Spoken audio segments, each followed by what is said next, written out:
Dikatakan kita harus bangkit. Sering kali kita mendengar hal itu. Kita harus bangkit. Karena apa? Karena kita percaya. Pada orang yang percaya, pada orang yang mengasihi Tuhan, selalu ada faktor Tuhan dalam hidup setiap kita. Kalau kita percaya kepada Tuhan. Pada saat kita sakit, kita percaya Dia adalah Jehovah Rafa dalam hidup kita. Saat kita dalam kekurangan, kita percaya Dia adalah Jehovah Jireh dalam hidup kita. Saat kita mau berperang, kita percaya Dia adalah Jehovah Nissi. Saat kita dalam kesulitan, saat kita dalam keterpurukan, kita percaya Dia adalah El Shaddai dalam hidup kita, Allah yang Maha Kuasa. Selalu ada faktor Tuhan dalam hidup kita. Asalkan kita terus mengandalkan kepada Tuhan, kita terus berseru kepada Tuhan, dan terus kita mencari Tuhan.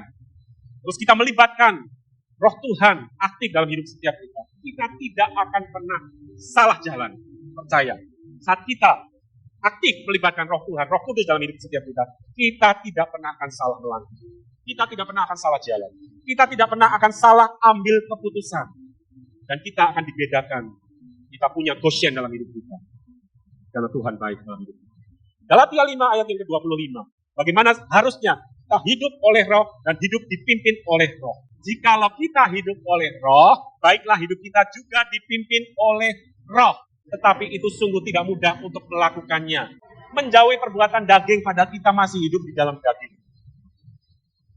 Tapi menjadi satu pilihan dan harus kita putuskan. Setiap saat, setiap hari, setiap waktu. Setiap kita ingat, kita mau hidup oleh Roh atau di luar Roh. Maksudku ialah hiduplah oleh Roh. Maka kamu tidak akan menuruti keinginan daging. Pilihlah hidup oleh Roh. Hidup dipimpin oleh Roh itu adalah hidup tidak ada di hukum Taurat.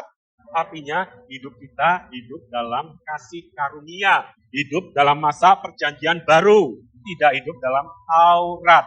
Itu adalah hidup dipimpin oleh Roh Tuhan. Panggilan hidup setiap kita adalah menjadi berkat, menjadi terang, menjadi garam buat semua orang.